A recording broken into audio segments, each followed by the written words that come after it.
Saat kita jatuh cinta, sadarkah kita bahwa yang kita cintai ternyata bukanlah objek-objek itu? Yang kita cintai ternyata adalah kualitas Tuhan yang hadir pada objek tersebut, sehingga objek tersebut menampilkan wajah Tuhan.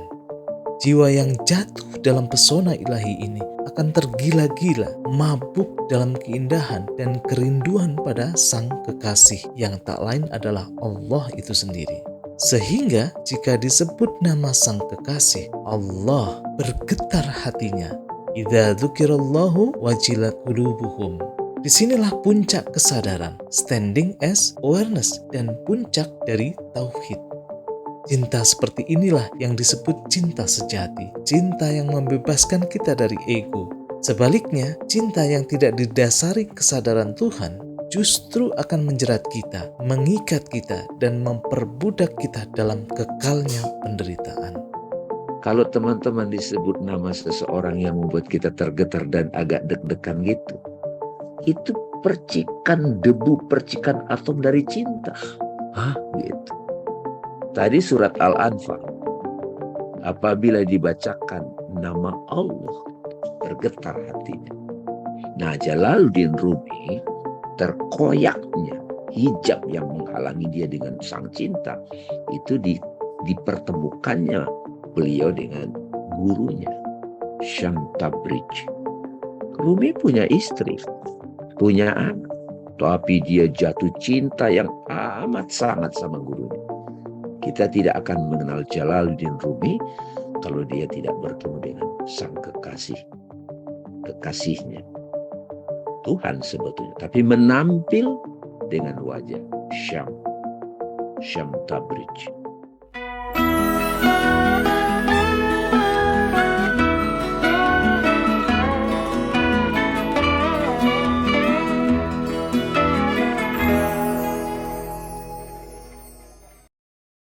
Oke, bismillahirrohmanirrohim. Assalamualaikum warahmatullahi wabarakatuh. Selamat malam semuanya, selamat datang kembali di Dialog Maya episode ke-7. Kali ini kita akan membahas satu tema yang sangat menarik gitu ya. Tapi sebelum kita mulai, mari kita bersama-sama untuk hening sejenak dan diikuti dengan Al-Fatihah. Hening, dimulai.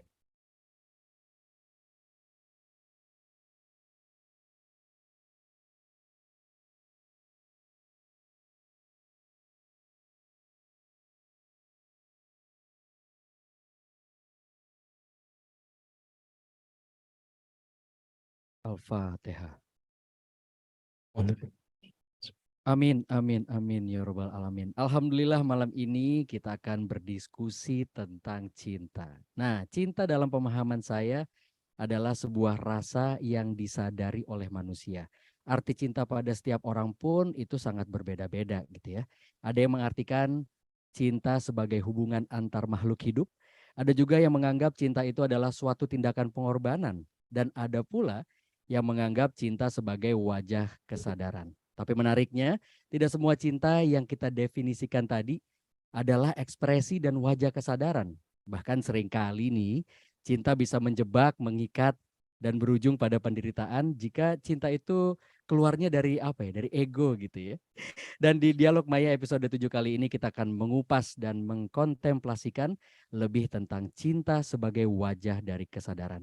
Silakan Mas Hasan untuk memulai paparannya. Oke, terima kasih Mas Eja. Bismillahirrahmanirrahim. Assalamualaikum warahmatullahi wabarakatuh. Alhamdulillahilladzi 'allama bil qalam, 'allamal insana ma lam ya'lam. Wassalatu wassalamu ala nabiyil umam sayyidina wa maulana Muhammadin al-ajalil akram wa ala alihi wa sahbihi wa man tabi'ahum bi ihsanin ila yaumil a'zam. Allahumma shalli ala sayyidina Muhammad wa ala ali sayyidina Muhammad. Rabbi shrah li sadri wa yassir li amri wahlul 'uqdatam min lisani yafqahu qawli. Amma ba'du. Puji syukur kehadirat Allah Subhanahu wa taala yang mana pada kesempatan malam hari ini kita masih diberi kesempatan untuk berkumpul, untuk berkontemplasi, melanjutkan tema Dialog Maya pada malam hari ini, di mana kemarin kita sudah membahas tentang standing as awareness, di mana kesadaran kita yang kita pijakkan pada kesadaran Tuhanlah itu sebenarnya kesadaran yang utama. Kesadaran yang membuat kita itu sadar pada semuanya. Karena kesadaran itu tidak terkotak-kotakkan oleh kesadaran fisik, kesadaran pikiran, tapi dia adalah kesadaran yang maha luas. Kemarin kita sudah bahas tentang ayat kursi, di mana kesadaran itu adalah Al-Hayyu dan Al-Qayyum. Malam hari ini kita membahas tentang wajah dari kesadaran yang kita namakan dengan cinta. Memang betul tadi Mas Eja bahwa banyak sekali deskripsi tentang cinta. Kita bisa mendeskripsikan cinta dengan sebuah perasaan. Perasaan kepada sesama makhluk, kepada seseorang, bahkan kepada sesuatu, benda atau apapun yang kita cintai. Tapi apapun deskripsi itu, definisi itu, kalau kata Rumi, saat cinta itu datang, pena pun patah. Ini menariknya.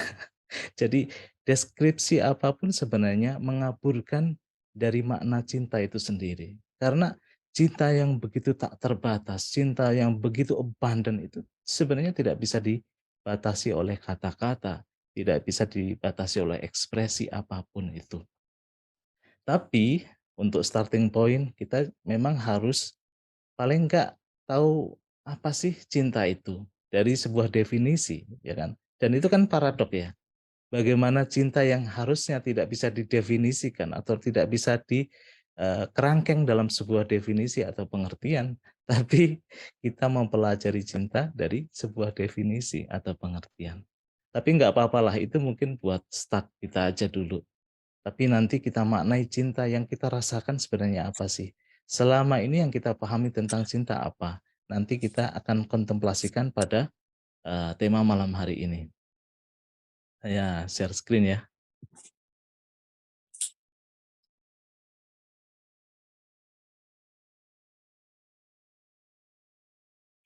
Jadi dialog maya yang ketujuh ini kita membahas tentang wajah cinta dari sang kesadaran.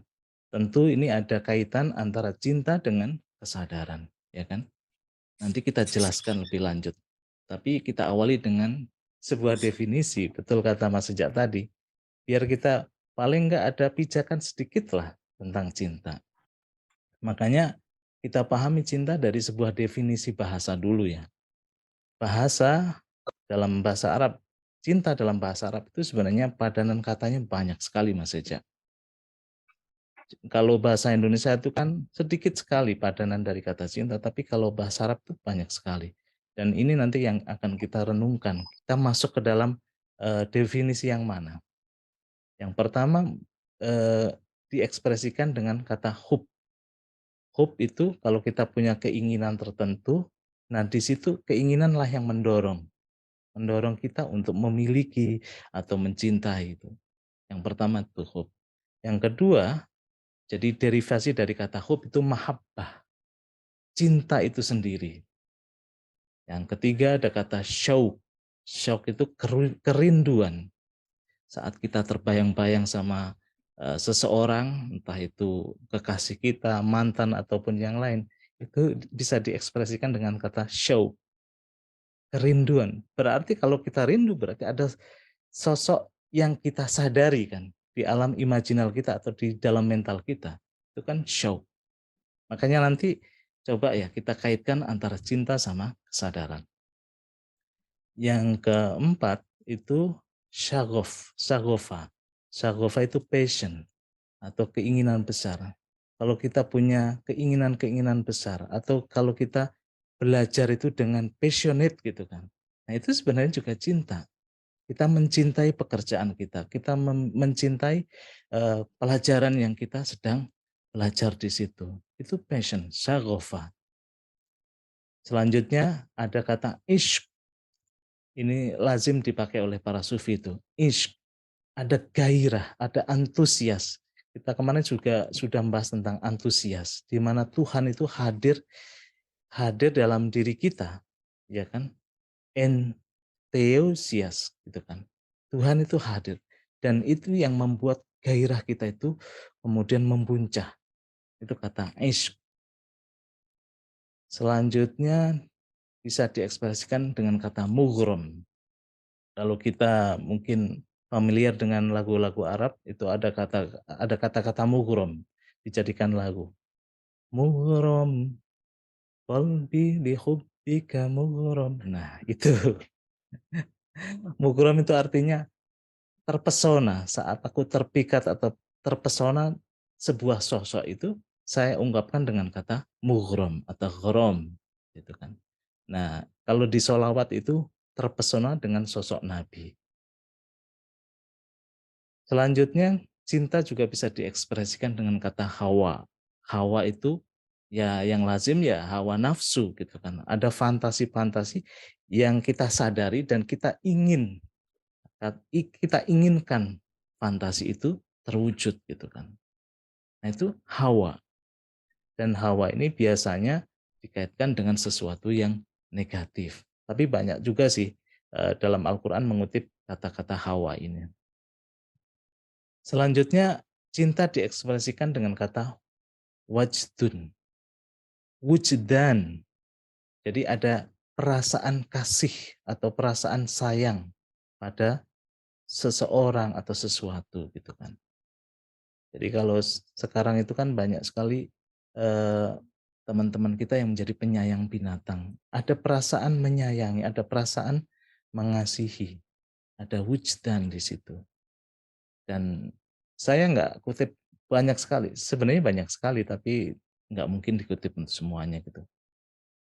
Terakhir kata wala'ah atau wulu itu ada kegemaran, ada minat. Bayangkan ini sudah ada berapa kata itu Mas Eja ya, Bang Dame ya, yang mengindikasikan atau yang mengekspresikan kata cinta itu sendiri. Berarti kan banyak sekali kan. Dari sini aja kita seolah-olah bingung memaknakan cinta pada satu aspek itu bingung. Tetapi kalau kita tarik dalam makna yang lebih spesifik itu kan, makna secara istilahi, di mana ahli bahasa dan para ulama juga di situ memaknakannya, cinta itu dimaknakan sebagai mailun nafsi. Jadi ada kecondongan jiwa. Ilal ashkhasi pada seseorang, awil asya atau sesuatu. Kecondongan pada seseorang atau sesuatu itu tentu bukan karena tidak ada apa-apanya pasti ya kan, karena ada sesuatu di situ yang membuat kita condong.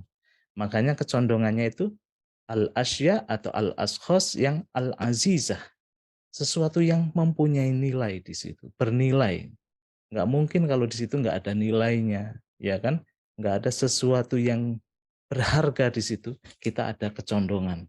Makanya kata mailun tadi, kecondongan, dalam bahasa Arab juga bisa dikatakan maknanya malun atau harta. Harta kan sesuatu yang membuat kita condong. Terus awil jadzabah. Jadi kecondongan itu juga karena ada sesuatu yang menarik kita. Karena ada sesuatu yang mempesona kita. Kalau nggak ada sesuatu yang menarik atau mempesona, kita nggak mungkin juga ada kecondongan di situ. Awin nafa'ah atau sesuatu yang bermanfaat. Jadi ada clue ini ya. Tapi ini bukan definisi baku ya Mas Eja, yang tadi saya bilang ya. Karena mendefinisikan cinta itu kayak mendefinisikan Tuhan yang maha luas itu gimana ya. Tapi ini sebagai titik pijak aja. Jadi ada semacam kisi-kisinya lah.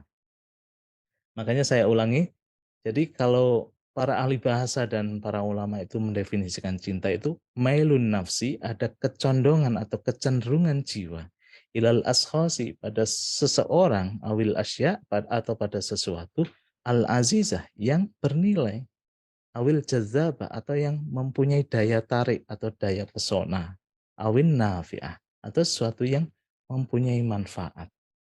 Nah, kita lanjut. Jadi saat perhatian kita sebagai manusia itu tertarik atau punya kecondongan pada seseorang atau pada sesuatu yang mempunyai kualitas tertentu. Di sini kualitas yang tadi disebutkan adalah kualitas keagungan, keindahan atau jamal. Tadi keagungan jalal, keindahan jamal. Ada kualitas welas asih di situ. gabungan antara Jamal sama Jalal.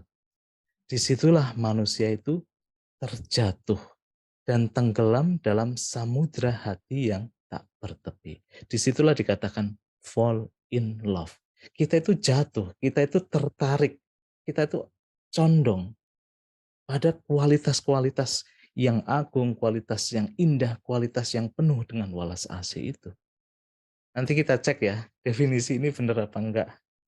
Nah, inilah yang disebut pengalaman jatuh cinta.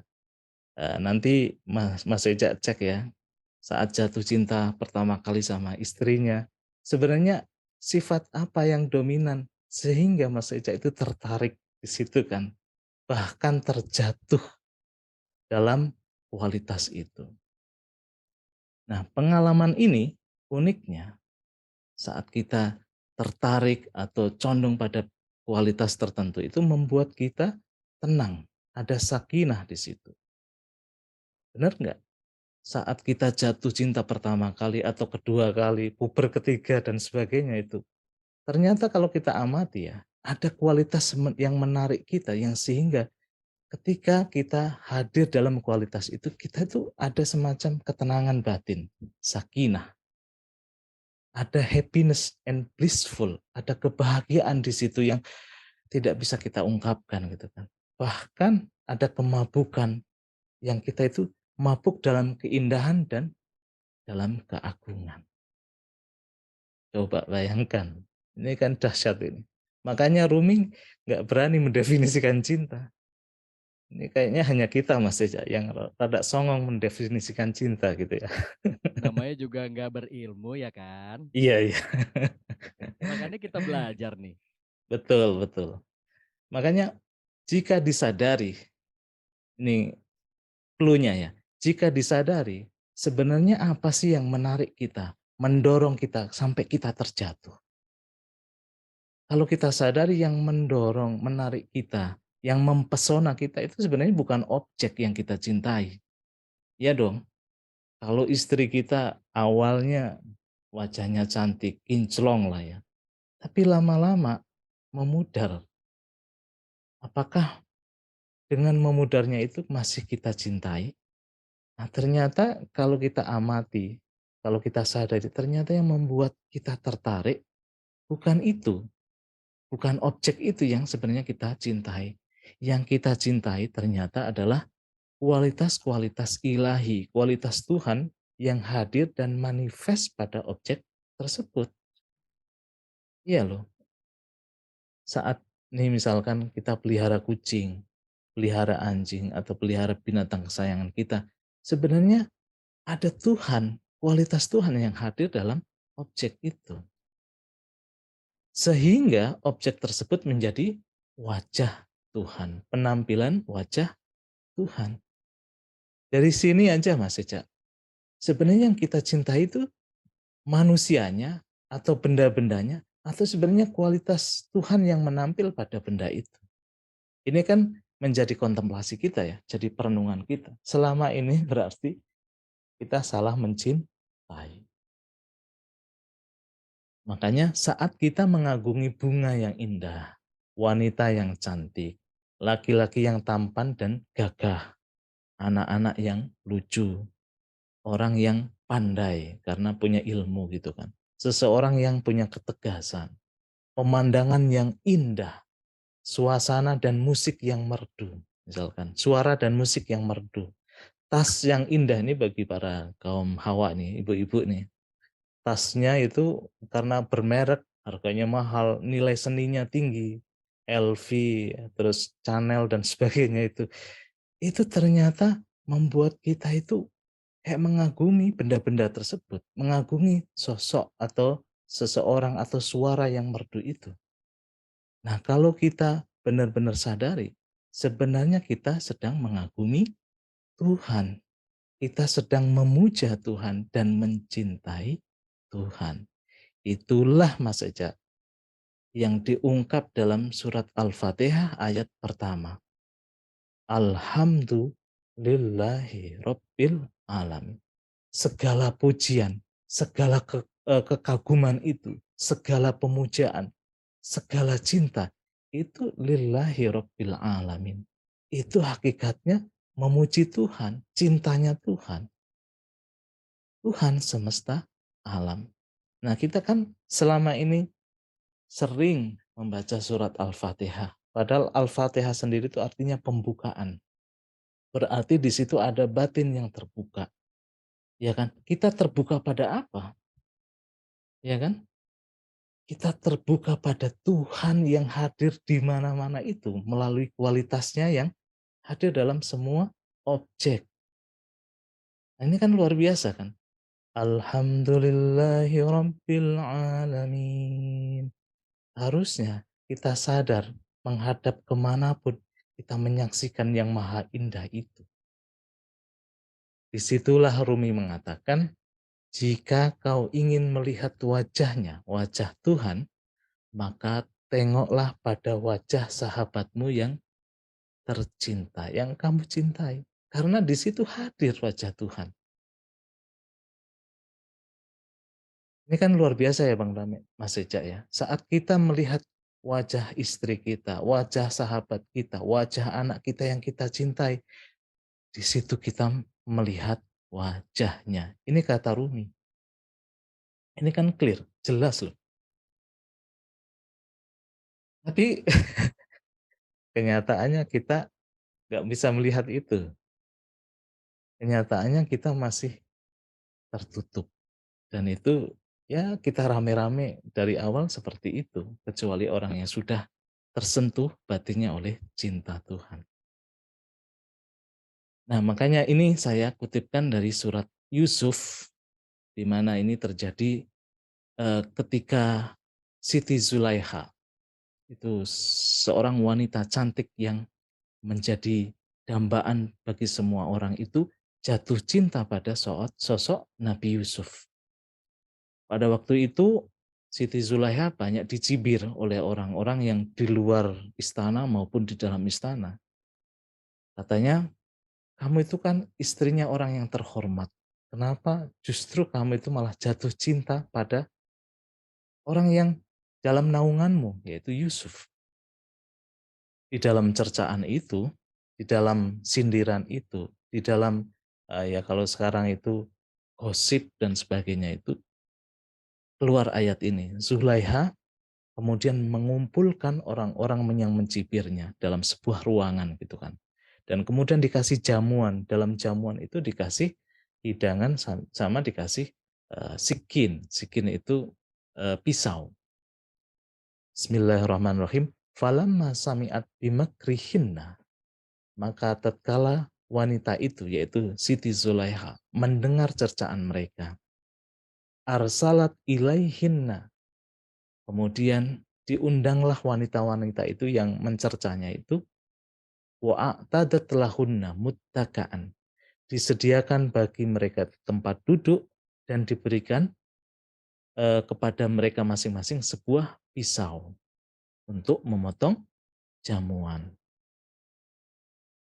Wa'atat kulla wahidin minhum nasikinan. Jadi dikasih pisau satu-satu masing-masing dari orang yang hadir itu. Waqalat ukhruj alaihinna. Dan kemudian Siti Zulaiha itu mengatakan kepada Nabi Yusuf, ukhruj alaihinna. Keluarlah, tampakkan dirimu wahai Yusuf kepada mereka semua. Falamma ra'ainahu akbarnahu wa qatta'na aydiyahunna wa qulna hasya lillahi ma hada basyara in hada illa malakun karim. Jadi tatkala wanita-wanita itu melihat Yusuf keluar, mereka tiba-tiba istilahnya, matanya itu tertutupi oleh rasa kekaguman yang luar biasa. Karena apa? Yusuf itu dikenal orang yang paling ganteng, orang yang paling rupawan. Makanya mereka-mereka yang ada dalam ruangan itu tanpa sadar waqatta'na aydiyahunna. Jadi mereka tanpa sadar karena terpesona, terpikat oleh wajahnya Yusuf itu, tanpa sadar pisau itu memotong tangan-tangan mereka, melukai tangan mereka. Disitulah orang yang hadir kemudian mengatakan, wa qulna hasya lillahi ma hadza basyara. Maha sempurna Tuhan. Ma hadza basyara, ini bukan manusia, kata orang-orang yang hadir. In hadza illa malakun karim. Sesungguhnya dia, yaitu Yusuf, tidak lain adalah malaikat. Itu baru tingkatan Yusuf. Yusuf ketika keluar, dia melihat ini bukan manusia, ini adalah malaikat. Ini itu divine. Tapi bisa nggak kita sehari-hari melihat semua fenomena ini kayak orang-orang yang melihat Yusuf gitu kan? Ini kan luar biasa itu kan. Jadi saking mempesonanya Yusuf, saking Yusuf itu membawa karakter divine, bahkan tadi manifest sifat jamaliyah Tuhan, sifat keindahan keagungan Tuhan itu pada diri Yusuf. Di situ orang melihat Yusuf bukan sebagaimana penampilan seseorang, tapi dikatakan sebagai malaikat. Ini kan jelaskan ayatnya. Jelas bahwa saat kita itu tertarik pandangan kita, perhatian kita pada objek yang di situ Tuhan hadir. Di situ kitalah jatuh cinta. Di situ kita melihat segala sesuatu itu berbeda. Melihat Tuhannya, melihat divine, bukan melihat objeknya lagi gitu kan. Nah, ini kita kontemplasikan juga gitu kan. Pada akhir cerita cinta Nabi Yusuf dengan Zulaiha, Zulaiha pun akhirnya menyadari bahwa kekaguman dan cintanya yang selama ini tertuju pada Yusuf, Yusuf as a body ya, Yusuf sebagai manusia yang punya fisik yang ganteng tadi, yang membuatnya menderita. Dia kan selalu kagum pada Yusuf, bahkan kekaguman dia pada Yusuf, sampai kemudian terjadi drama, Yusuf dipenjara. Dan makin menderita dia, karena Yusuf dijauhkan dari Zulaiha. Tapi akhirnya, ending ceritanya, kemudian Zulaiha mulai sadar. Dia mengalami realization bahwa cinta dia pada Yusuf itu ternyata cinta Tuhan. Disinilah Zulaiha terbebaskan. Disinilah Zulaiha merasa, oh ternyata selama ini yang aku cintai Tuhan. Bukan sosok atau bukan objek apapun sebenarnya. Dan ini membebaskan. Makanya salah satu cinta Tuhan, cirinya yaitu membebaskan kita atau justru mengungkung kita. Nah, cinta Tuhan itu karakternya membuat kita bebas. Tidak justru malah membuat kita terkungkung, membuat kita itu ciut. Enggak. Nah, begitu juga manusia yang sudah sadar pada Tuhan, kita sebut sebagai manusia yang beriman atau mukmin, adalah manusia yang sudah menemukan cinta sejati. Yang cinta itu membebaskan dirinya dari rob yang dulu dia itu terjebak, kemudian menuju rob yang sesungguhnya. Sebelum kita sadar, Tuhan kita yang dulu saya sudah singgungkan, rob kita itu kan sesuatu yang material kan. Tuhan kita kan uang, Tuhan kita kan harta, benda, dan sebagainya. Saat kita sudah mulai sadar, ternyata harta yang kita cintai, ternyata wanita atau laki-laki yang kita cintai, ternyata itu manifestasi atau tajalli Tuhan yang sangat sempurna hadir di sisi kita. Itu kan kalau kita sudah sadar, kalau kita sudah kategorinya orang-orang yang mukmin. Makanya dalam surat Al-Anfal ayat 2 dikatakan, innamal mu'minuna alladzina idza dzukirallahu wajilat qulubuhum. Sesungguhnya orang-orang yang beriman saat disebut nama Allah, saat diingatkan pada yang sejati itu, gemetar hatinya. Kita itu benar-benar dalam diri kita itu ada sesuatu yang bergejolak. Kalau saya Mas Eja bergejolak kan karena saya kelaparan maksudnya. Tapi kalau kita benar-benar tahu yang sejati, tahu ternyata apa yang kita kagumi itu Tuhan. Di situ langsung ada ketersambungan hati kita dengan sosok yang kita cintai. Bagaimana kalau yang kita cintai itu Tuhan? Gemetar, makanya idza dzukirallah, saat disebut Tuhan, gemetar hatinya. Goncang, aras ini goncang. Wa idza tuliyat alaihim ayatuhu, dan saat dibacakan ayat-ayatnya, semua ini kan ayat-ayat Tuhan kan. Tanda-tanda Tuhan hadir kan. Zadathum imanan. Yaitu bertambah yakin, bertambah iman, bertambah sadar.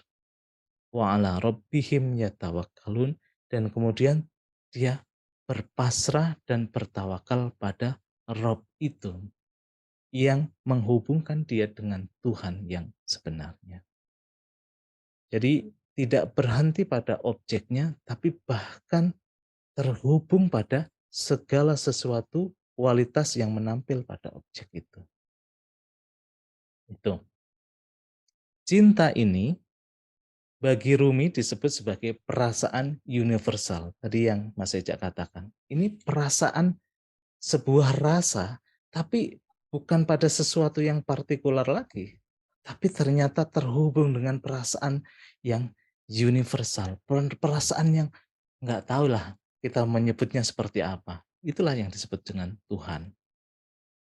Di mana kalau kita sudah perasaannya terhubung dengan perasaan yang universal itu, aku, ego itu tanpa kita sadar itu hilang, luluh di situ. Yang hanya adalah engkau.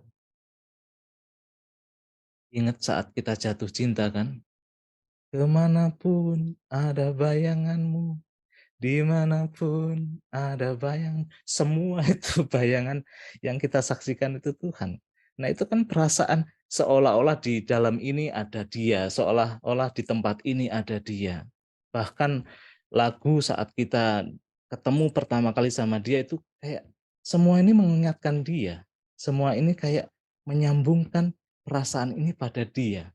Nah disitulah ego itu hilang, Mas Eja. Nah ini kan luar biasa ya, kalau kita bisa memaknai cinta yang seperti ini.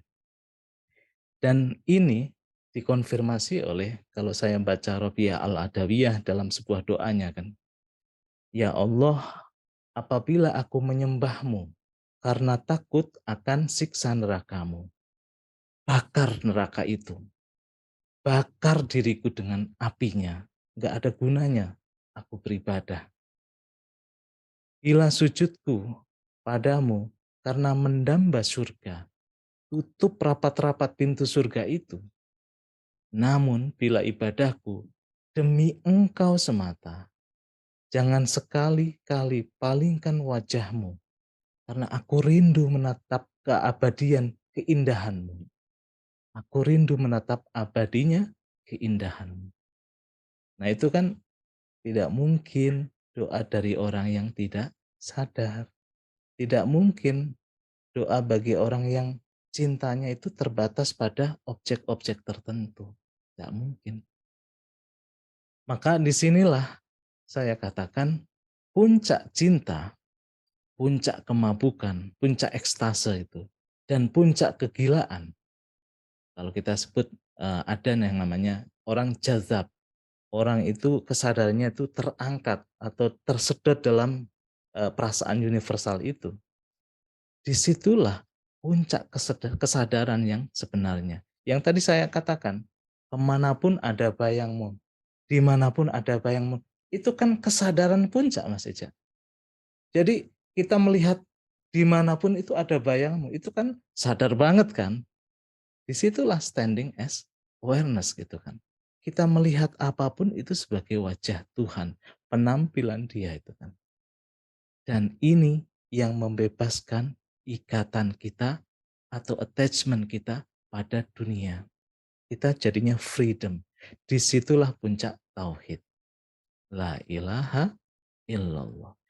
Cinta di situ bukanlah cinta yang memperbudak kita, Maka anak muda sekarang ada yang namanya istilahnya bucin. Cinta itu bukan memperbudak kita, budak cinta, tapi cinta justru membebaskan. Kalau cintanya seperti Rumi, kalau cintanya seperti Rabi'ah al-Adawiyah. Kalau cinta kita justru membuat kita berat, membuat kita terbelenggu, membuat kita terbudak oleh cinta itu gitu kan.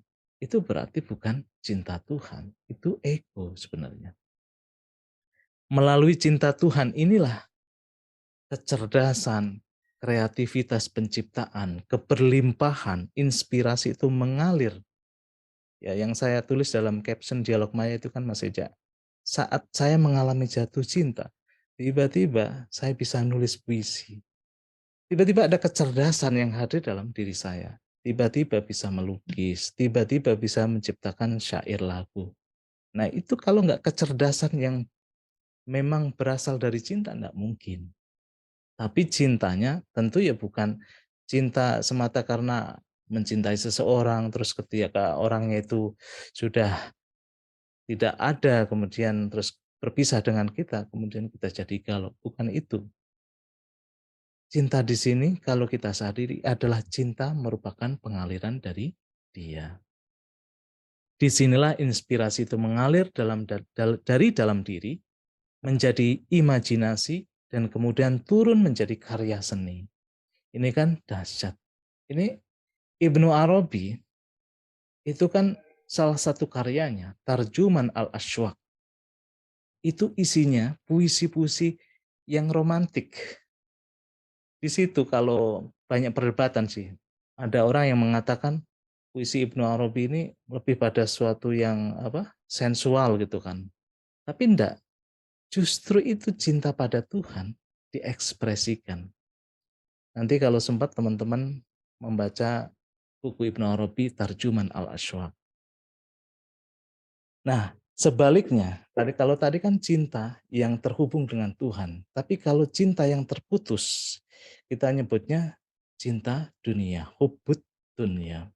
Sebaliknya, manusia yang tidak sadar pada Tuhan, atau kita sebut sebagai kafir, penglihatannya itu akan terhenti dan terjebak pada keindahan tampilan objek semata. Jadi hanya mengagumi objek, tidak sadar bahwa yang menampil itu siapa. Tidak tembus pada yang menampil di balik objek itu. Oleh karena keindahan dimaknai hanya sebatas kenikmatan atau kesenangan yang sifatnya sensorial. Makanya ini penting digarisbawahi ya. Jadi orang yang nggak sadar melihat keindahan yang menampil itu hanya sebatas kenikmatan, kesenangan yang sifatnya sensorial aja. Dan kesenangan atau kenikmatan yang sifatnya sensasional, perasaan psikologis gitu. Berdasarkan kecenderungan definisi yang dibuatnya sendiri dan kelompoknya. Masing-masing orang mendefinisikan akhirnya, bagi aku cinta itu begini. Sebenarnya bukan cinta itu. Tapi adalah kesenangan atau kenikmatan yang kita maknai. Maka orientasi orang-orang yang kafir tadi terhijab dalam keindahan yang hanya sifatnya sensorial, keindahan yang hanya sifatnya sensasional itu orientasinya bukan kebahagiaan. Beda Mas Eja antara kebahagiaan dan kesenangan. Kalau cinta sejati itu mengejar kepada kebahagiaan yang hakiki. Tapi kalau cinta yang hanya mengejar pada kesenangan sensorial atau sensasional, itu pasti di situ menyisakan dualitas. Namanya senang atau suka biasanya menyisakan benci. Suka menyisakan duka. Cinta menyisakan cemburu dan sebagainya. Jadi beda antara bahagia sama senang atau kenikmatan gitu kan. Jika cinta kepada Tuhan, saya sebut sebagai conscious love, itu membebaskan, punya efek membebaskan, cinta pada dunia atau ignorant love itu justru sebaliknya akan menjerat. Ini kebalikan ya. Kalau cinta yang kita tujukan pada Tuhan itu membebaskan kita. Tapi kalau cinta kita pada dunia atau ignorant love itu justru akan menjerat dan menciptakan adiksi. Kita tambah edik gitu kan. Attachment gitu kan. Baik itu ketakutan kehilangan atau tambah merasa memiliki, tambah rakus, merasa diperbudak, ada rasa kemandekan dan sebagainya yang ujung-ujungnya itu suffer kita. Ujung-ujungnya adalah penderitaan. Itu cinta dunia. Jadi kita bisa mengaca pada diri kita sendiri, cinta kita pada objek atau pada seseorang itu kategorinya masuk dalam cinta yang mana. Itu kita bisa cek sekarang. Untuk itulah Rasulullah mengatakan hubbud dunya ra'su kulli khati'ah. Cinta kepada dunia itu pangkal dari semua kesalahan, pangkal dari semua kerusakan. Karena begitu kita cinta pada sesuatu, sesuatu itu membuat kita edik gitu kan. Membuat kita kecanduan, membuat kita attachment di situ. Yang di situ kita sulit untuk melepas. Kalau lepas itu ada suffer di sini. Ada ketakutan kehilangan di situ. Itu kan hubud dunya. Nah, di sini saya mengutip surat Al-Baqarah ayat 165 di mana ada perbandingan antara manusia-manusia yang mencintai dunia dengan manusia-manusia yang sudah sadar cintanya kepada Tuhan. Bismillahirrahmanirrahim. Wa minan nasi mayyattakhidhu min dunillahi andada. Di antara manusia itu ada manusia yang menjadikan selain Tuhan, selain Allah itu sebagai tandingan Allah. Yuhibbunahum kahubbillah. Mereka tuh mencintai, menyayangi tandingan-tandingan itu. Itu lebih mencintai daripada cintanya kepada Tuhan. Tandingan Tuhan itu sebenarnya enggak apple to apple sih sebenarnya. Tapi mereka merasa bahwa inilah yang bisa menyaingi Tuhan. Contohnya, ya enggak usah jauh-jauh. Sekarang ini kan kita menuhankan harta kan, menuhankan uang, menuhankan jabatan dan sebagainya. Itu kan seolah-olah kita membuat tandingan Tuhan-Tuhan selain Allah itu jadi seolah-olah apple to apple gitu kan. Padahal enggak sebenarnya.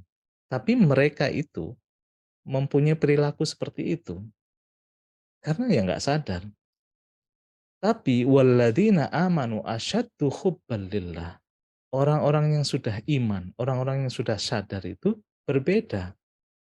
Mereka itu asyaddu hubban lillah. Mereka itu lebih cinta kepada Tuhan daripada apapun. Ini kan berbeda. Walau yarol ladina zalamu. Seandainya orang-orang yang zalim itu, orang-orang yang nggak sadar itu tahu, tuh kan. Dia bisa melihat gitu kan. Id yarawnal azaba. Pasti dia akan melihat betapa suffernya dia.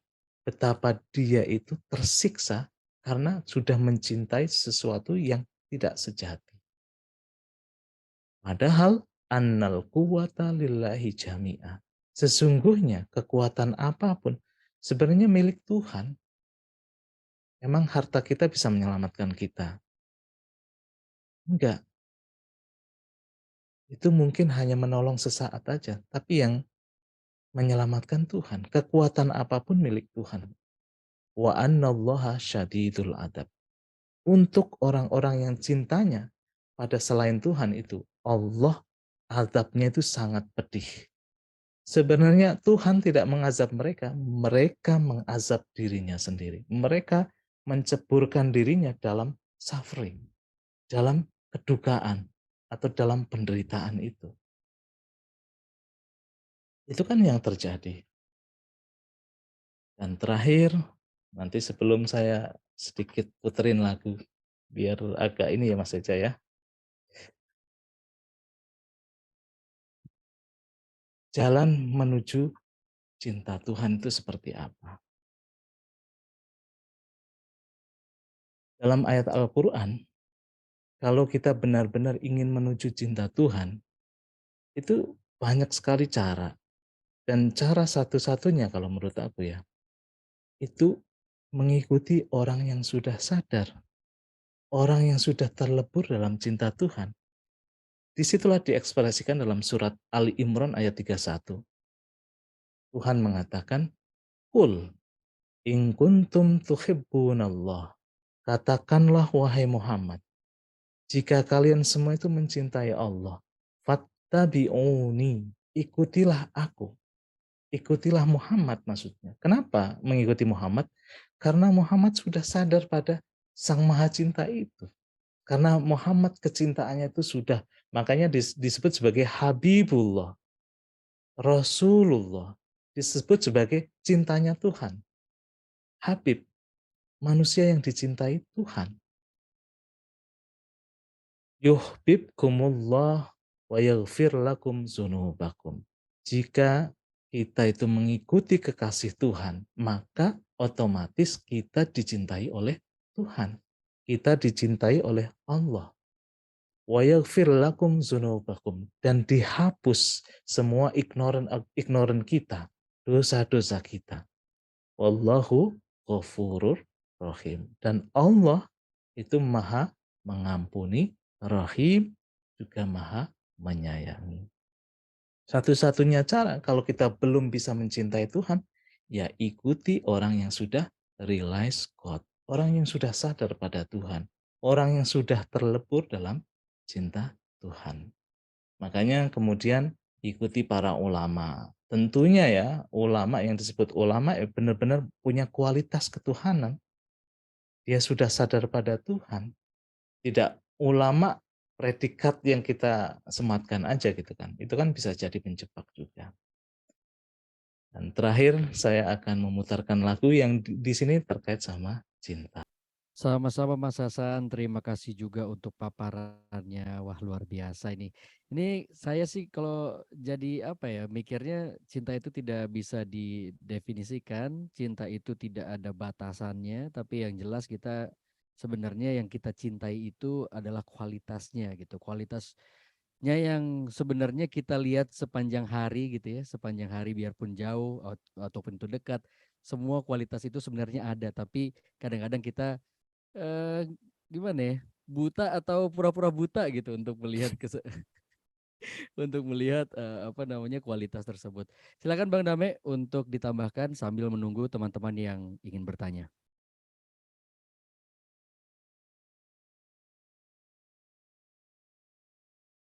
Saya mesti narik napas dulu nih. Suara saya oke ya, teman-teman ya. Siap. Terima Oke kasih sekali. Mas Hasan, Ustadz Hasan, Insya Allah Ustadz Eja. Bismillahirrahmanirrahim. In the name of God, the most merciful and compassion, dengan nama Allah yang Maha Pengasih dan Maha Penyayang. Assalamualaikum warahmatullahi wabarakatuh. Alhamdulillah, alhamdulillah, alhamdulillah. Puji syukur kehadirat Allah Subhanahu wa taala. Malam ini kita bisa ada di forum ini. Badan kita masing-masing ada di rumah atau sedang nyetir barangkali, tapi kita bisa mendengarkan uraian-uraian, petikan-petikan gitar cinta ya, untayan-untayan puisi, kalimat-kalimat hikmah dari Al-Quran, kata-kata bijaksana dari Rasulullah, musik yang indah. Ini adalah taman surgawi, teman-teman. Kalau teman-teman tadi menundukkan keakuan atau bersimpuh di karpet ataupun di sajadah spiritual kita akan menyaksikan ya, kata-katanya menyaksikan itu semua hidup gitu. Saya dari tadi itu sebetulnya tak bosan-bosannya berdecak kagum bagaimana Allah Subhanahu wa taala menuntun Mas Hasan membuat uraian yang begitu epik gitu ya. dan menampilkan juga musiknya gitu ya. Ayat Qur'annya itu indah banget teman-teman. Saya sering banyak belajar di sini. Terima kasih ya Mas Hasan ya. Nanti boleh dibagi itu. Catatan saya banyak, pena saya patah, kata mulut saya keluh tapi harus ngomong ya. Terus kita juga ya sebagai adab kita salawat kepada Rasul, kekasih Allah gitu ya. Habibullah. Jadi ada orang Mas Eja kalau disebut nama Nabi Muhammad hatinya bergetar. Dia tidak sanggup mendengar kata Nabi Muhammad, kata Muhammad itu. Apalagi Allah gitu ya. Ya. Jadi ada orang itu kalau dibacakan salawat itu dia terharu gitu. Apalagi Allah. Kalau Allah kita hilang Mas Eja. Hilang kita gitu. Jadi hilang sampai kita kayak debu gitu. Nggak ada sisa gitu. Ada lagunya itu. Ya, apa? Suci dalam debu apa? Itu ya dulu lagu itu ada. Ya. Jadi sahabat-sahabat sekalian, hari ini kita malam ini sebenarnya kita sudah banyak tadi merasakan ya, terbuka ya. Kalau teman-teman peka ya, banyak sekali tadi untayan ya.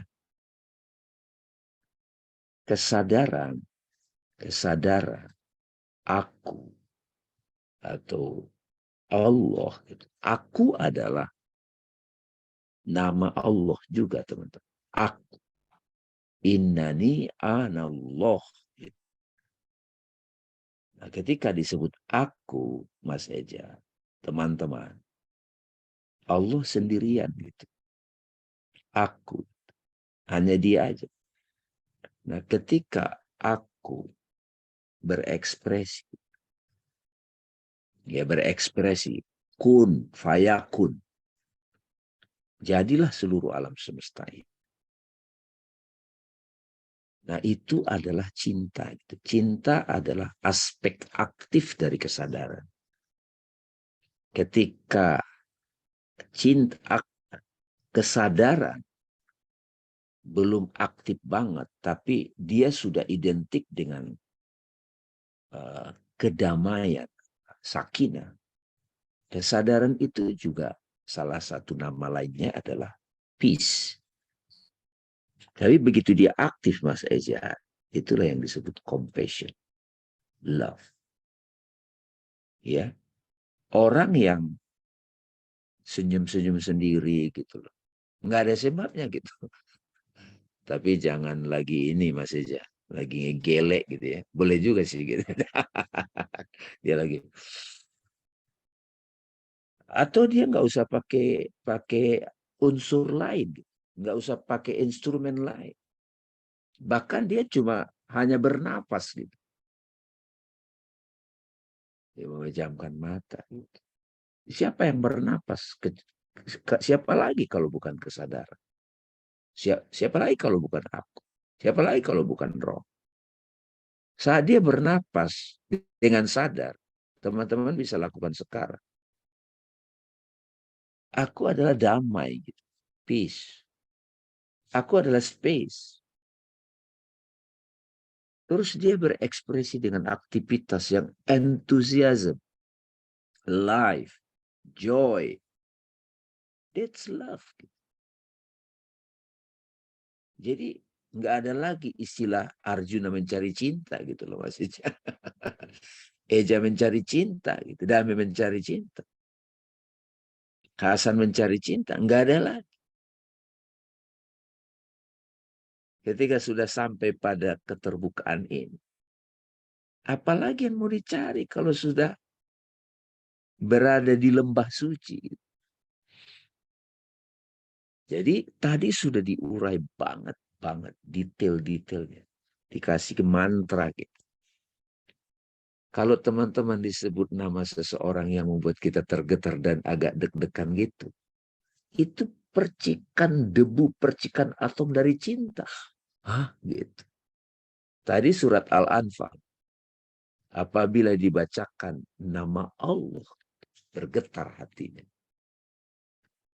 Makanya di tarekat itu, tadi Mas Hasan sebetulnya mengajak. Tapi silakan teman-teman, ketika lagi kangen sama Allah, ya sebut aja namanya. Allah, Allah, Allah. Bisa. Find your rhythmic. Find your intonation gitu. Temukan nadamu gitu. Jadi waktu saya ada kesempatan waktu itu ke Amerika, ke Washington, kita berzikir juga. Allah, Allah. Itu ini Islamic perspektif. Kalau rada panjang, la ilaha illallah, la ilaha illallah. Jadi kata-katanya sudah benar, ada rasa di dalam itu, ya kan? Ada imajinasi, ada video klipnya. Itu silakan dicicipin teman-teman. Samudra cinta tanpa batas. Nah, Jalaluddin Rumi terkoyaknya hijab yang menghalangi dia dengan sang cinta itu dipertemukannya beliau dengan gurunya Syam Tabriz. Rumi punya istri, punya anak, tapi dia jatuh cinta yang amat sangat sama gurunya. Kita tidak akan mengenal Jalaluddin Rumi kalau dia tidak bertemu dengan sang kekasihnya. Tuhan sebetulnya. Tapi menampil dengan wajah Syam Tabriz. Matahari gitu. Dia terpukau pada sosok fisik. Ini orang kok sempurna banget menguraikan Tuhan, piawai. Padahal Rumi sudah jadi seorang guru gitu. Kok bisa ya dia nggak pakai baca buku, nggak, dia langsung tak gitu. Dia jatuh cinta, dia tinggalkan madrasah, nggak ngajar dia masih lagi mabuk, mabuk cinta, fall in love. Jadi Majnun. Akhirnya apa yang terjadi? Jadi gurunya dibunuh. Hilanglah sosok fisiknya. Tetapi terkenang terus wajahnya. Wajah gurunya, rasanya, ilmunya. Komplit mix gitu. Lalu tiba-tiba dalam perjalanan Rumi mencintai gurunya, Syam. Dia sadar. Gurunya itu imaginal appearance. Nggak pernah terpisah dari dirinya. Dan Rumi akhirnya sadar. Aku dan sosok itu satu. Syam itu hanya hadir untuk mengingatkan Rumi bahwa yang dicintai itu adalah substansinya. Gak apa-apa menampil dulu secara form, fisik. Itu Rumi. Itu juga yang dialami oleh Julaiha. Sudah punya suami dia. Seorang pejabat. Pertama kali melihat Yusuf, Mas Eja. Waduh, gak bisa tidur dia, Mas Eja. Teman-teman pernah gak ngalamin gitu kan? Udah punya pacar nih ceritanya. Ada yang lain gitu. Cuman orang nyebut itu drama. Padahal nggak bisa dibohongi perasaannya. Ya gimana? Itulah seni dalam mencintai. Gimana tuh? Akhirnya digosipin. Ya cerita pecinta pasti digosipin. Pasti dicela. Siap-siap aja. Pasti. Akhirnya Julai ngundang tuh mak-mak itu. Arisan yuk gitu. Prasmanan gitu. Setelah itu mereka dikasih buah gitu. Hai Musa Yusuf keluar. Tapi tadi saya dapat satu ilham, Mas Hasan. Keluarkan itu kan selama ini saya memahami keluarnya Yusuf. Tapi sebetulnya Mas Eja, keluarkan pesona ilahimu. Wah itu kira-kira. Kalau Eja sudah main gitar ataupun jadi host, dia keluarkan pesona ilahinya. Kelepek. Jadi semua kita ini punya pesona ilahi. Itulah Yusuf.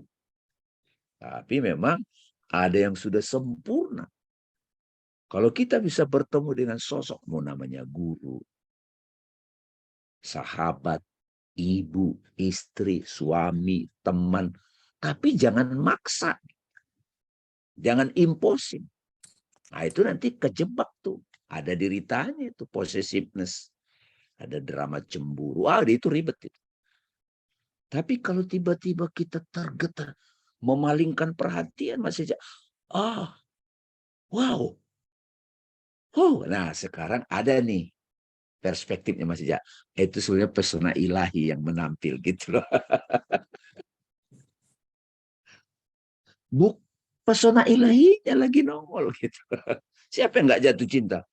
Nggak mungkin. Nggak mungkin.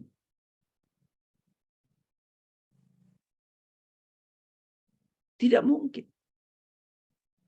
Rasulullah hadir di depan kita. Nggak mungkin nggak mengalih. Nggak mungkin. Makanya saya sendiri juga suka datangin guru-guru.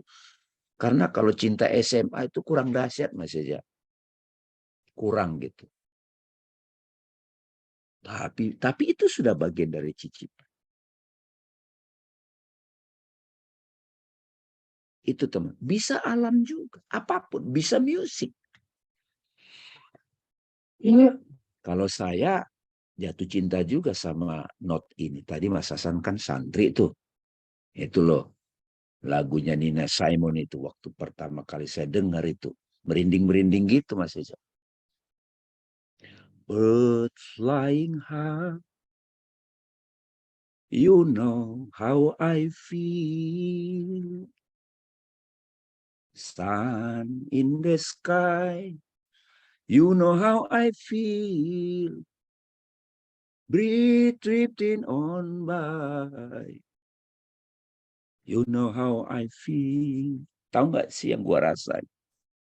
The new dawn. Fajar baru. It's a new day. Hari baru. It's a new life for me. And I'm feeling good. Dum dum. Dum dum. Dum dum. Du du du du du. Fish in the sea. Ya aku lihat ikan di laut. Tahu nggak sih yang gua rasain? River running free. Air sungai. Blossom on the tree. Itu pengalaman menemukan universal love. Bliss. Kalau di Vedanta namanya Satchit Anandani. Mahabbah tadi dia. Asik.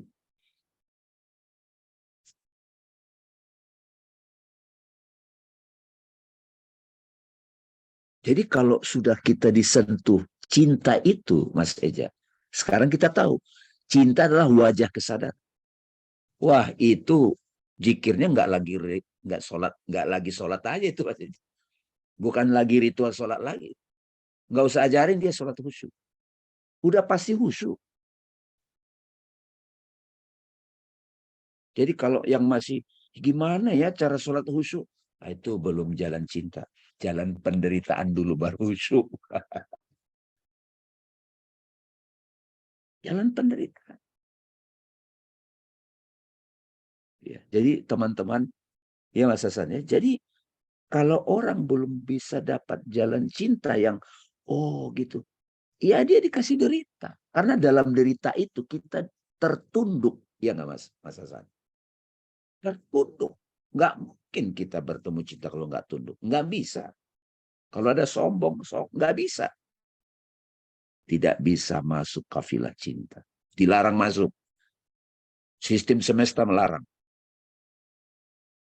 Nggak bisa belagu, nggak bisa sok-sok asik, nggak bisa ngibul-ngibulin. Tipu-tipu enggak. Jangan tipu pecinta. Dia tajam melihat. Tadi ada masalah kejujuran, ketulusan. Seniman itu nggak bisa dia berkarya kalau nggak jujur. Kalau dia sudah digoda industri, nggak keluar karyanya. Apalagi pesanan. Nggak bisa. Saya berkali-kali nulis buku apa tentang Islam. Nggak terbit-terbit tuh. Udah nggak terbit-terbit. Wah, gak bagus nih koyoknya. Pingin jadi hero kayaknya waktu itu. Begitu umroh, tiba-tiba dapat pengalaman di Masjid Nabawi. Malu saya. Saya tidak layak. Saya belum tahu Islam. Belajar lagi. Belajar lagi. Keluar buku Helwa. Secret of Divine Love. Nah, ini tadinya yang mau tak tulis itu lebih kurang begini. Sehingga kemana-mana saya omongin tuh buku. Penulisnya malah nggak nongol. Coba klik di internet. Helwa. Nggak ada mukanya itu. Coba, itu misterinya juga. Jadi ketika cinta sudah bicara, nggak ada klaim. Nggak ada klaim. Nggak ada. Saya nggak ada klaim kalau cinta itu. Saya pemilik cinta. Nggak ada itu. Palsu itu. Mana bisa itu merasakan kemanapun kau menghadap di sana wajah. Teman-teman tadi banyak mutiara. Banyak sekali mutiara tadi. Banyak banget. Ya, jadi ini udah banyak yang mau raise hand ya. Saya nggak perlu banyak-banyak lagi. Tapi teman-teman sudah dapat tadi kerangka teorinya. Kita maksa-maksa definisi pasal nggak pasti gagal total gitu. Tapi kita cerita aja dari itu pointers itu terbuka. Terima kasih Mas Hasan. Ya. Baik, kita kasih kesempatan yang raise hand nih Bang dan Mas Hasan. Ada Bu Yana Mariska. Silakan Bu. Ya, alhamdulillah, terima kasih kesempatannya. Kalau boleh saya mau mengajukan 2 pertanyaan yang sifatnya konfirmasi gitu ya. Mungkin yang pertama untuk Mas Hasan, yang kedua untuk Bang Dame. Payungnya adalah sebetulnya kepahaman yang ingin saya lebih pahami lebih dalam lagi mengenai konsep free will ya, dikaitkan dengan falling in love with awareness ini dan juga suluk gitu ya. Nah, betul nggak sebetulnya kan yang saya pahami ini adalah puncaknya perjalanan spiritual ya, falling in love with awareness. Kalau Bang Dame ngajarin ini kan satu level lebih tinggi lagi dari standing as awareness ya. Nah, ini berarti yang saya ya baru abstrak ya bagi saya, tetapi terlihatnya bahwa free will itu kan udah nggak ada ya kalau kita memang sudah tenggelam dalam cinta. Kita misalnya lihat dalam relationship aja, ketika betul-betul jatuh cinta, artinya kita melakukan kehendak apa yang kita orang yang kita cintai gitu ya, pihak yang kita cintai itu yang kita lakukan, sehingga seolah-olah free will itu tidak ada lagi gitu. Nah, padahal tapi direnungkan lebih dalam, menariknya gitu ya, seperti ada paradoks bahwa sebetulnya tidak seperti itu juga sih. Kita menyerahkan free will kita untuk hanya menjalankan kehendak orang yang kita cintai gitu. Jadi sepertinya paradoks tapi dua-duanya bisa terasa kebenarannya gitu. Nah, dikaitkan dengan suluk, apakah sebetulnya konsep free will itu Bang Dame pernah ngangkat tuh saya lupa di mana ya. Pokoknya sebetulnya ketika perjalanan menapaki jalan spiritual itu masih pertempuran sengit gitu ya antara nafsu dan akal gitu karena belum masuk ke kolbu. Ya, dengan kesadaran yang masih remang-remang itu kita memang butuh will gitu ya, kehendak yang kuat untuk memihak gitu kepada Tuhan gitu. Nah, tetapi apabila sudah di puncaknya ini ya udah nggak ada lagi sih konsep itu sudah tidak valid gitu. Tapi tadi yang saya ingin lebih gali lagi kok ada paradoks ya. Sebetulnya kita ada free will tapi kita menyerahkannya kepada Allah untuk betul-betul kita menarikan tariannya istilah Rumi gitu ya. Nah, ini saya mungkin langsung ke pertanyaan yang kedua. Saya juga coba belajar dari buku Iqra-nya Bang Dame. Kalau memang seperti itu, berarti ini langsung ya menerjemahkan ke kehidupan sehari-hari. Misalnya saya di persimpangan jalan untuk memilih pilihan-pilihan dalam berkegiatan atau profesi. Betul nggak jadinya ya memang inti dari kesadaran divine itu yaitu truth, peace, love, joy gitu ya. Bang Dame suka nambahin juga antusiasme gitu. Kita tuh memilih memang dua-duanya mungkin secara akal oke, baik, bermanfaat gitu ya. Tetapi betul-betul kalau hening tuh kita bisa masuk ke dalam dan betul-betul menelisik lagi lebih dalam yang mana yang pertama tidak ada keraguan, yang kedua yang mana yang paling membangkitkan antusiasme. Nah, itulah sebetulnya jalan cinta kita gitu kepada Tuhan yang sudah istilahnya kita terpanggil dipilihkan Tuhan untuk kita. Betul nggak seperti itu? Mungkin itu aja. Terima kasih. Mas Hasan dulu. Tadi masalah free will itu, freedom itu bagus Oke. tuh diuraikan Mas Hasan. Kita pernah bahas itu. Iya. Oke, terima kasih Mbak Yana. Pertanyaannya bagus banget. Tapi ya benar tadi Bang Dame. Harus kita mulai dari apa sih free will? Jangan-jangan kita juga salah paham terhadap free will gitu kan. Di jalan cinta itu sebenarnya memang rada paradok ya. Paradoknya ya tadi saya dari awal mengatakan bahwa memang nggak bisa kemudian kita mendefinisikan cinta itu nggak bisa. Tapi berangkat dari definisi itu kan paling nggak menjadi batu pinjakan yang mungkin sempit ya. Tapi di situ kita minimal dapat satu ide gitu kan. Nah dari situ baru kemudian mau mencoba merasakan dan kemudian sadar apa itu cinta. Nah ini kan paradok antara free will sama freedom. Free will itu kan sebenarnya kita mempunyai kesadaran atau kebebasan untuk berkehendak kan. Tapi justru di situ paradoknya. Kalau kita yang mau atau kita yang berkehendak untuk mendekati cinta, cinta itu tidak akan membuka tirainya. Hmm. Nah itu yang terpenting itu Bu. Jadi kalau Bang Damit tadi bagus mengungkapkan tidak boleh mendikte cinta, tidak boleh imposing meaning pada cinta.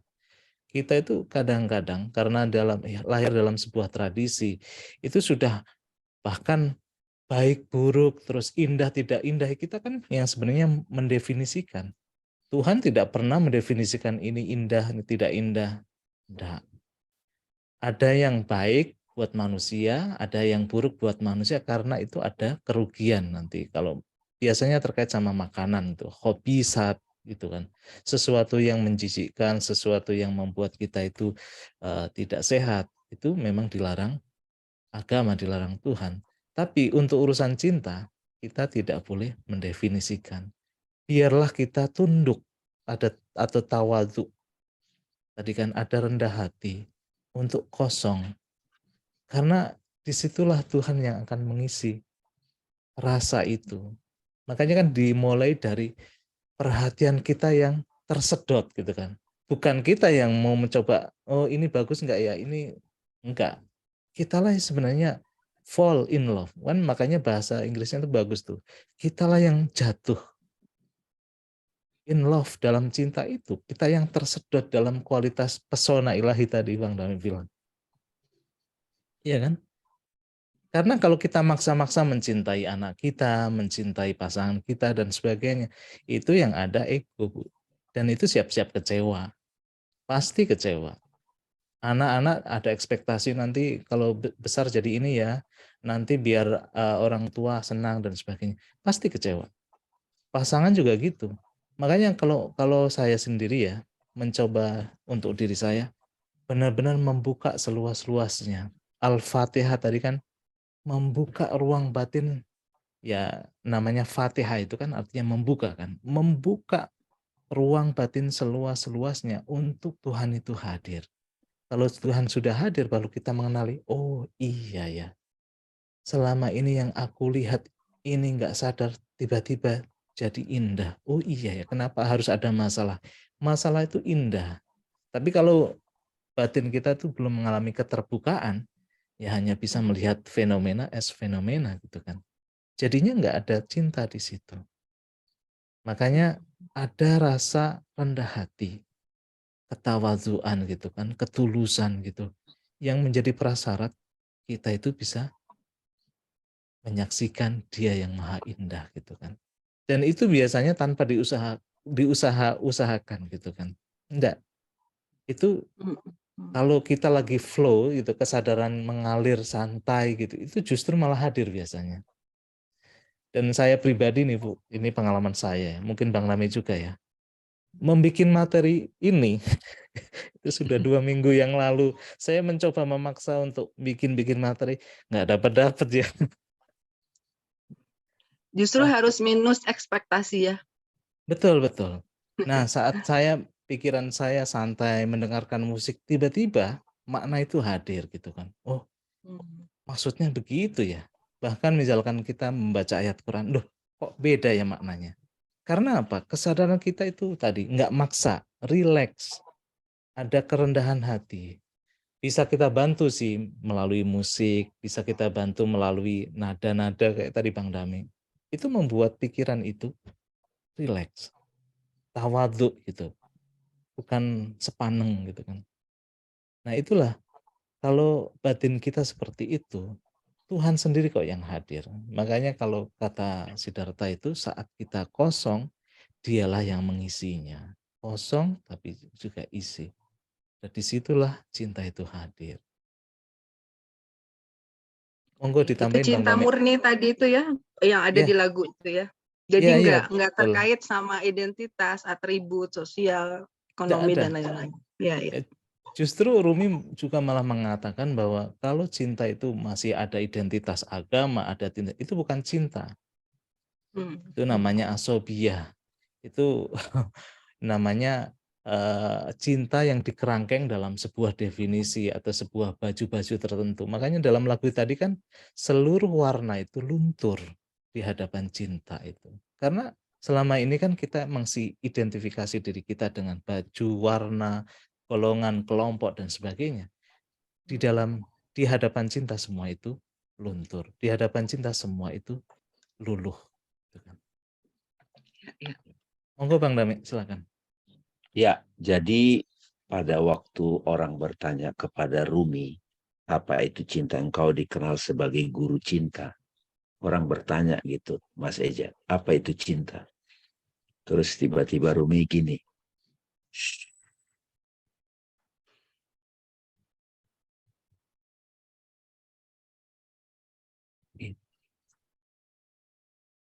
Ya, itu Rumi kan suka sekali dengan sesuatu yang direct path sebetulnya. Kalau kata salah satu guru saya, Profesor Mulyadi Kartanegara, logika itu jadi kerdil di hadapan cinta gitu, logika gitu. Tapi bukan berarti kita nggak pakai logika ya. Nah, pada waktu kita masih dominan logika, Mbak Yana, maka seolah-olah kita ada free will. Ada satu lagi membantu analogi untuk menjelaskan ini. Mbak Yana lagi di depan cermin. Oke? Misalnya jarak 5 meter. Terus tiba-tiba Mbak Yana mendekati cermin itu. Yang di sana mendekati juga kan? Iya. Ketika kita mendekati Tuhan, selama kita belum lebur di dalam Dia, belum sadar, belum tahu, seolah-olah kita yang berupaya. Kita bilang saya berupaya. Padahal sebetulnya kita diundang gitu sama dia, dia menggerakkan kita. Nah itu Rumi menggunakan analogi yang bagus nih Mas Eja. Karena kerinduan sumur kepada orang itu dibuat haus gitu. Jadi seolah-olah si orang yang kehausan ini yang mencari sumur. Padahal bergeraknya yang haus ini itu karena kerinduannya sumur. Sumur itu simbol dari sumber gitu. Bagi teman-teman yang merasa kesepian ini tuh, kita kan jadi ketarik nih mencari. Karena kita belum bisa kenal gitu. Masih terhijab. Begitu kita sampai, Tuhan karena rindunya Tuhan pada kita, dia kasih kita rasa menderita itu. Jadi disitulah Rumi juga, penderitaan itu juga ada pesonanya gitu. Ya, nah ini mulai kelihatan nggak akal itu kayak tiba-tiba dia tumpul di hadapan kebenaran dimensi di atas logika ini. Gitu. Nah, saat kita berada di situ, kita nggak bertanya lagi ciri kalau kita sudah sampai di dalam samudera cinta itu, kesadaran itu sendiri, wujud itu sendiri. Nah tadi, jangan banyak ngomong. Akan itu kan udah nggak ada ya sudah nikmatin aja. Makanya mereka menarik pertunjukan. Jadi kalau saya misalnya ada orang nanya gini, oh dia dikasih logika dulu, kasih ini dulu, disiplin gitu kan. Nah, Tapi pertama tulusnya dulu tuh kelihatan. Tulus, humble, itu terbuka banyak hal. Tapi sisa-sisa algoritma masa lalu kita, karma-karma kita, itu kadang memenjarakan kita. Mestinya begini dong, mestinya begini dong. Nah itu. Nah disitulah kadang-kadang kita harus ada preparation.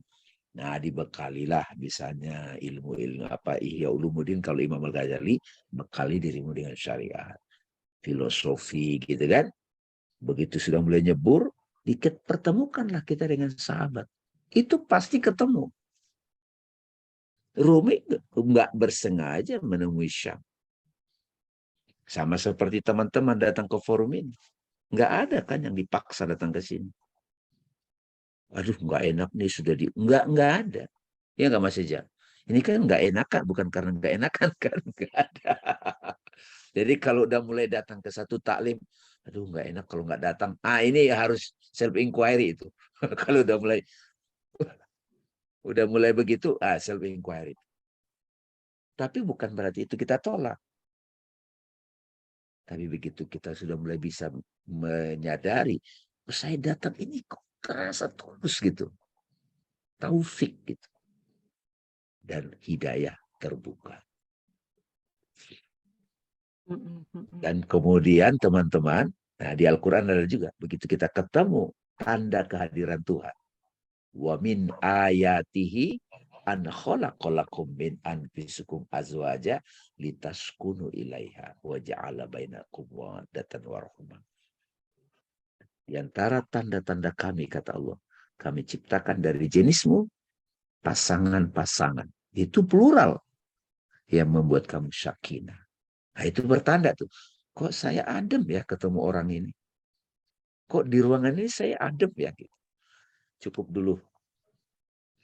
Nanti ngolok. Ini udah berapa ini ya? Mas Eja ini timekeeper-nya nih. Mas Eja. Makasih nih Bang. Untuk Damai ayat dan pernikahan nanti berkesan. kita bahas khusus, Bang. Ada khusus itu. Iya. Oke, apakah dari teman-teman ada yang ingin bertanya lagi? Oke, Pak Adri silakan. Assalamualaikum, selamat malam Bang Eja, Pak Waalaikumsalam. Hasan, dan Bang Salam Damai. Mas Satri. Waalaikumsalam Mas Satri. Membicarakan cinta itu selalu dahsyat ya, karena cinta itu adalah pengejawantahan dari keabadian dan kemelekatan. Jadi di satu sisi kita itu diberikan sesuatu yang melekat pada diri kita dari kita kecil. Kita punya ayah, kita punya ibu. Pada saat kita sudah akhir balik, kita punya keluarga, kita punya anak, punya istri, punya pekerjaan, semuanya melekat. Tapi dengan mendengarkan pembahasan mengenai cinta yang sejati tadi, saya ingin mengkonfirmasikan bahwa kemelekatan itu tidak perlu kita lepas sebenarnya. Tapi kita itu bebas menjalankan semua yang melekat pada diri kita itu dengan segala macam kebebasan yang, jadi kita feel free, bebas dengan segala kemelekatan yang ada pada diri kita itu. Jadi kalau seperti Bang Damai, Pak Hasan dan Mas Eja ini punya kajian maya ini gitu ya, artinya secara tidak disadarikan sebenarnya ini menciptakan suatu kemelekatan juga gitu. Tapi kalau kemelekatan ini dijalankan dengan kesadaran yang bebas, itu rasanya tidak ada paksaan, tidak ada tadi Bang Damai bilang, kita kok malah adem ya di komunitas ini gitu. Tadi Bu Siti selalu mengangguk-angguk gitu, senang gitu dari gesturnya berada dalam komunitas ini gitu. Dan saya merasakan itu, sejuk sekali gitu. Jadi alangkah indahnya kalau cinta itu dengan segala kemelekatannya kita jalankan dengan segala macam kebebasan itu gitu. Rasanya jadi indah gitu, keluarga kita jadi indah, anak-anak kita tumbuh dengan indah, suasana rumah jadi indah seperti itu. Apakah benar seperti itu Bang Damai, Pak Hasan dan Mas Eja?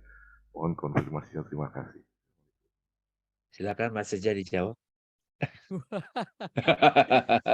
Saya mempersilahkan Bang Dame untuk menjawab. Terima kasih. Ya, Pak Adri, tadi itu salah satu bentuk ilham menurut saya. Ketika banyak orang mulai suluk, selalu digembar-gemborkan itu detachment ya. Itu memang dari sudut pandang akal, tahapan-tahapan. Bisa kita mengerti, Pak. Saya sendiri juga ada satu masa, saya harus mulai milih-milih kerjaan. Gitu. Karena mulai membebani memang. Pergaulan-pergaulan yang menghambat. Saya mulai detach gitu. Tetapi itu juga belajar, Pak. Nggak bisa kuat dengan begitu aja pergi. Keluar dari WhatsApp grup yang kita sudah tidak nyaman, itu juga susahnya minta ampun gitu. Nanti disuruh masuk lagi kelompok reunian atau teman SMP gitu. Nah, itu sudut pandang akal ada tahapan. Jadi dia pasti awal detachment. Tapi Pak, begitu kita sudah nyampe kepada wujud sang kesadaran itu, Allah itu yang meliputi. Kamu bilang saya kemelekatan, enggak apa-apa, gua enjoy kok gitu. Jadi itu sama seperti layar ini Pak Adri. Kita buka layar laptop, ini mudah soalnya memahami. Yang ada layar saja, tiba-tiba nampak gambar 30. Bayangkan kita 10 tahun fokus pada gambarnya. Kita nempel pada gambar yang itu. Sehingga kita tidak menerima gambar yang lain. Ya, kita mulai lepaskan gambar-gambar, detach. Karena itu kan come and go. Sesuatu yang come and go. Ya, kita ganti ketertarikan pada A, pada B, pada C. Itu kita ada masa belajar di situ. Sampai satu titik, kita sadar, semua gambar ini ternyata layar yang itu-itu juga gitu. Nah, disitulah kita sampai pada satu kesempurnaan perjalanan. Dunia ini bahkan wajah dia, Mas Atri. Ya. Kenapa saya selalu mengingatkan syahadat dalam tradisi Islam itu dua. Asyhadu an la ilaha illallah itu nggak ada yang lain kecuali dia. Ya kan? Tapi kenapa ada asyhadu anna Muhammad Rasulullah? Saya juga tidak baca di buku uraian ini, mungkin ada. Tapi saya merasa dapat ilham. Apapun yang membuat saya ingat Allah, bukankah itu utusan Allah buat saya? Saya dengerin musik, saya jadi ingat Allah. Bukankah itu utusan Allah? Udara ini, air, wajah guru, bahkan penderitaan. Yang tadinya saya anggap itu masalah, Mas Eja. Tiba-tiba saya jadi dapat sesuatu, menyadarkan saya. Mungkin 5 tahun saya nggak sadar-sadar. Nah, kemarin saya menganggap itu penderitaan. Tapi sekarang, wah sempurna sekali penderitaannya itu. Kalau nggak gitu model penderitaannya nggak sadar-sadar saya gitu. Tapi itu hanya kita simpan buat diri kita Pak Adri. Iya, iya. Nggak bisa kita share. Betul. Saya banyak hal yang nggak bisa saya share. Tapi di forum ini kadang mengalir. Nggak apa-apa kamu bidang saya kalau bucin, budak cinta. Nggak apa-apa. Tapi kamu nggak tahu kan yang di dalam saya ngelihat Tuhan gitu. Kita menikmati ya, sebenarnya. Iya. Nah, hanya para pecinta yang saling tahu Pak Adri gitu. Nah, tiba-tiba nanti di forum ini ada yang, dia pergi dulu. Nggak datang kajian. Nggak usah merasa bersalah juga. Terus datang lagi gitu. Nah, di level itu nanti kita mulai paham. Ini yang suka saya bilang. Bersyukur banget kita dipertemukan dengan para perindu. Sahabat spiritual, sahabat yang kita sama. Aduh, itu karunia besar. Apalagi kalau dia itu guru. Nah, setelah itu nanti kita juga melihat dunia ini adalah wajah dia. Jadi attachment at the same time adalah detachment. Setuju. Wal awal wal akhir kan puyeng kan akal memahami itu.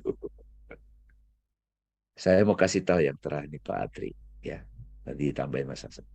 Justru khalifah sejati adalah hamba sejati. Karena semakin kita menghamba Pak, justru semakin kita jadi wajah khalifatul. Jadi Abdullah satu sisi lain dia khalifah.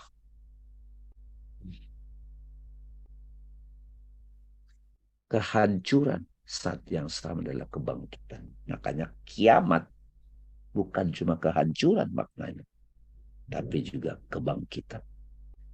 Bagi teman-teman yang sedang berada dalam situasi drama penderitaan, sabar, teruslah kontemplasi. Di sana ada wajah kebangkitan Tuhan. Thank you Pak Atri. Mas Hasan silakan. Setuju. Makasih. Makasih Bang Dami, penjelasannya bagus. Pak Adri, makasih pertanyaannya luar biasa juga. Tapi mungkin saya sedikit berbeda kali ya. Berbedanya itu gini ya, masalah bahasa aja sih sebenarnya Bang Dami. Jadi Quran itu sudah memilah-milah kalau menurut saya bahasa-bahasa ya. Kenapa di situ ada iman, orang yang mukmin sama orang yang kafir. Orang yang sadar sama orang yang tidak sadar. Jadi yang dimaksud kemelekatan ini kan bagi orang yang tidak sadar. Orang yang belum menyadari semua ini sebagai wajah Tuhan gitu kan. Kalau kita sudah menyadari alam itu sebagai ayat atau sebagai penampilan Tuhan, itu namanya bukan melekat, tapi itu merupakan instrumen atau alat bagi Tuhan itu menampil. Jadi jangan dipahami berbeda. Kalau melekat itu seperti ini. Melekat itu tadi saya bilang ada adiksi, ada kayak semacam kecanduan, keterikatan di situ. Kalau nggak begitu, itu saya suffer, menderita gitu.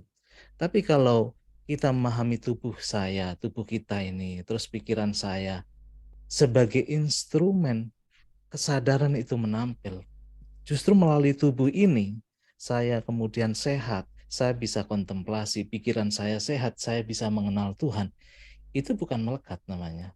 Itu justru alat yang membuat kita itu sadar. Kayak gini ya, rada ambigu. Tuhan itu menampil melalui alam, melalui rasulnya dan sebagainya. Sebenarnya kita kan tidak melekat pada alamnya, tidak melekat pada rasulnya, tapi melihat rasul, melihat alam dan sebagainya itu sebagai instrumen yang menyadarkan saya pada Tuhan gitu kan. Jadi jangan melihat alam sebagai alam, jangan melihat nabi sebagai nabi, rasul sebagai rasul. Demikian juga tadi saya katakan jangan melihat objek sebagai objek. Kalau kayak gitu kita bisa tertutup penglihatan kita. Makanya lihat objek sebagaimana sesuatu yang atau zat yang hadir di balik itu. Jadi penglihatan kita tembus. Nah, itulah ciri-ciri orang yang sadar.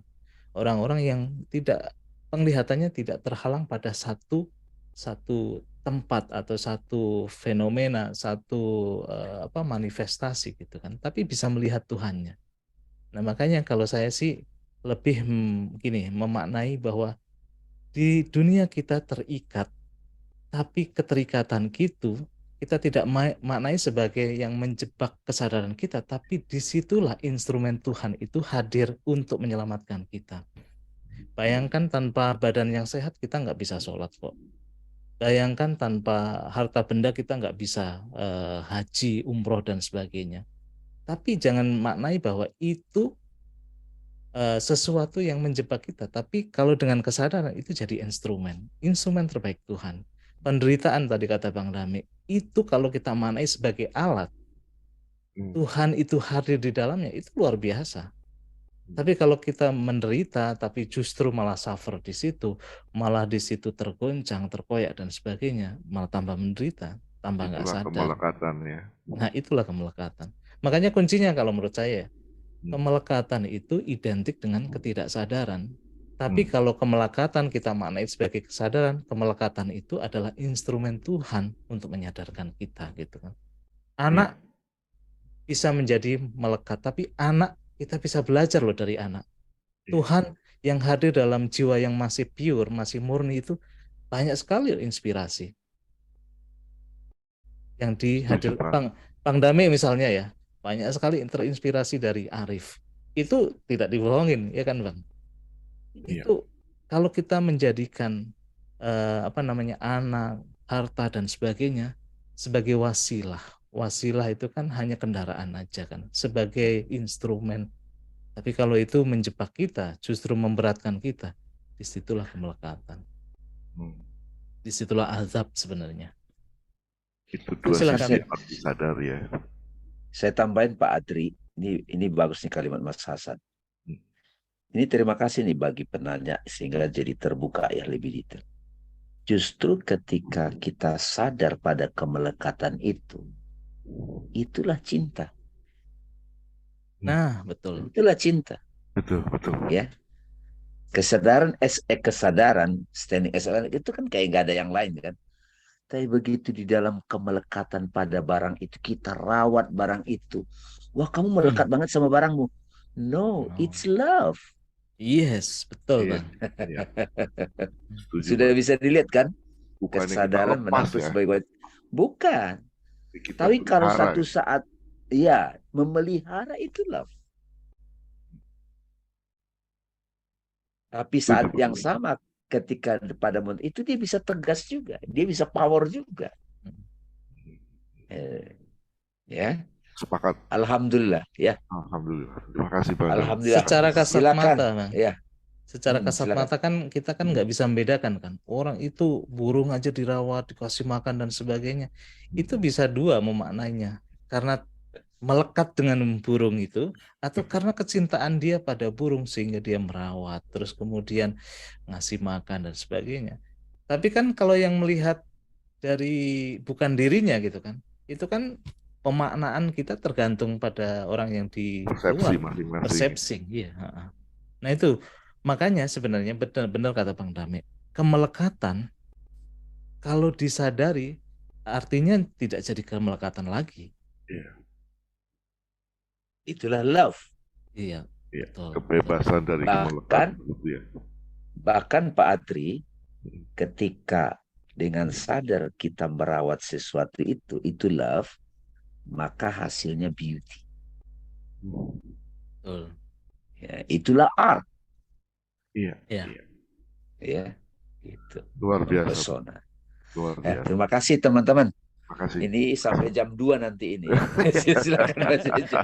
Terima kasih Bang, makasih Pak Hasan. Terima kasih. Terima kasih Pak Adri dan Pak teman-teman Adri. yang lain.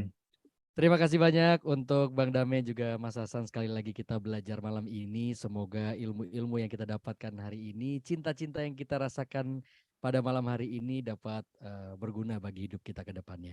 Akhir kata, terima kasih banyak yang sudah bergabung. Maaf kalau ada salah kata. Wassalamualaikum warahmatullahi wabarakatuh. Terima kasih. Terima kasih teman-teman. Sampai ketemu. Terima kasih semuanya. Terima kasih. Assalamualaikum.